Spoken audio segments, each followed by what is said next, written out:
আসসালামু আলাইকুম।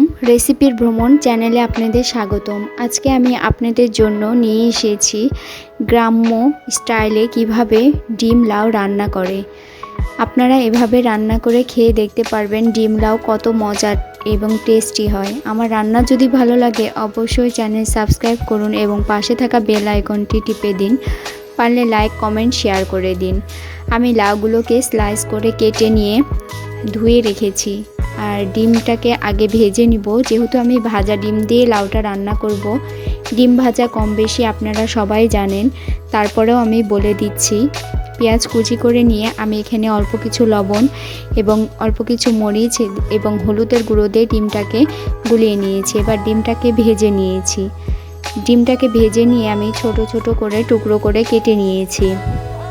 মূলত আমি দুটো ডিম দিয়ে আজকে লাউ ডিম রান্না করেছি। আপনারা আপনাদের প্রয়োজন অনুযায়ী ডিম দিয়ে লাউ রান্না করতে পারেন।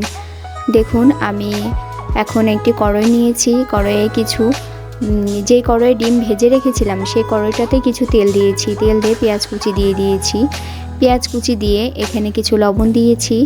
লবণ দিয়ে আমি এটাকে নেড়ে চেড়ে ভালো করে পেঁয়াজটাকে ভেজে নিয়েছি। যখন আমার পেঁয়াজ এবং লবণ মিশে গেছে তখন আমি এখানে আদা বাটা, রসুন বাটা, জিরা বাটা একসঙ্গে পেস্ট করে রেখেছিলাম, সেগুলো 2 চামচের মতো দিয়ে দিয়েছি।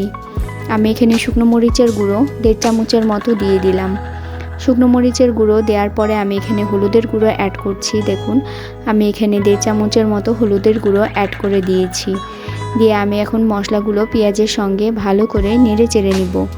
যেহেতু আমার মশলাটা একটু লেগে আসছে তাই আমি সামান্য কিছু পানি অ্যাড করলাম। পানি অ্যাড করে মশলাটাকে কিছুক্ষণ কষিয়ে নিলাম। দেখুন, আমি নেড়ে চেড়ে মশলাটাকে কষিয়ে নিচ্ছি। মূলত আপনারা চেষ্টা করবেন মশলাটা বেশিক্ষণ ধরে কষানোর। আমি মশলাটাকে কষিয়ে নিয়ে যখন আমার মশলাটা কষানো হয়ে যাবে এবং এর উপরে তেলগুলো ভেসে উঠবে, তখন আমি যে স্লাইস করে লাউগুলো কেটে ধুয়ে রেখেছিলাম সেই লাউগুলো এর মধ্যে দিয়ে দিব। মূলত আমি এখানে 3টা মানুষের জন্য তরকারি রান্না করেছি, যে কারণে অল্প পরিমাণে তরকারি নিয়েছি। আপনারা আপনাদের প্রয়োজন অনুযায়ী বা ফ্যামিলি মেম্বার অনুযায়ী লাউ নিতে পারেন।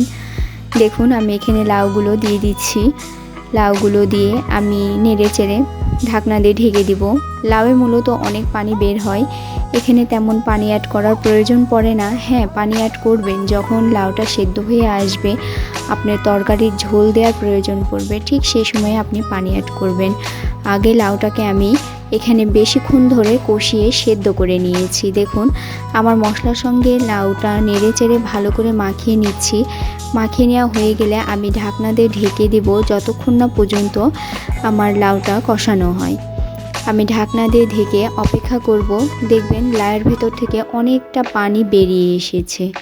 দেখুন, আমি ঢাকনা দিয়ে ঢেকে রেখে দিলাম। আমি 10 থেকে 15 মিনিট পরে আবার ঢাকনাটা ছেড়ে আপনাদেরকে দেখাচ্ছি। লাউ থেকে দেখুন কত পানি বের হয়ে এসেছে। এই পানিগুলো দিয়েই মূলত লাউটা প্রায় সেদ্ধ হয়ে আসবে এবং আমার কষানো হয়ে যাবে। যখন আমার লাউটা এভাবে কষানো হয়ে যাবে তখন আপনি আপনার প্রয়োজন অনুযায়ী পানি অ্যাড করে ঝোল দিয়ে দিবেন। আমার লাউটা দেখুন প্রায় সেদ্ধ হয়ে এসেছে। আমি নেড়ে চেড়ে আপনাদেরকে দেখাচ্ছি এবং অনেকটা পানি উপরে ভেসে এসেছে। এই পানিগুলো যতক্ষণ না শুকাবে ততক্ষণ পর্যন্ত আমি এটাকে নেড়ে চেড়েই রান্না করতে থাকলাম। পানিটা আমার শুকিয়ে গেছে এবং নিচে হালকা একটু লেগে আসছে। দেখুন, আমার কষানোও হয়ে গিয়েছে। এখন আমি যতটুকু ঝোল প্রয়োজন ঠিক ততটুকু পানি অ্যাড করলাম। আমি এখানে 1.5 কাপের মতো পানি দিয়েছি। 1.5 কাপের মতো পানি দিয়ে আমি লাউটাকে নেড়ে চেড়ে ভালো করে মিশিয়ে দেব, যাতে সব মশলাগুলো পানির সঙ্গে ভালো করে মিশে যায়। এবং পানিটা যখন হালকা একটু ফুটে আসবে তখন যে আমি ডিমগুলো ভেজে রেখেছিলাম সেই ডিমগুলো এর উপরে দিয়ে দেব। দেখুন, আমার মশলাগুলো দিয়ে লাউ লাড়া হয়ে গিয়েছে। এবার আমি যে ভেজে রেখেছিলাম ডিমগুলো এর উপরে ছিটিয়ে দিলাম।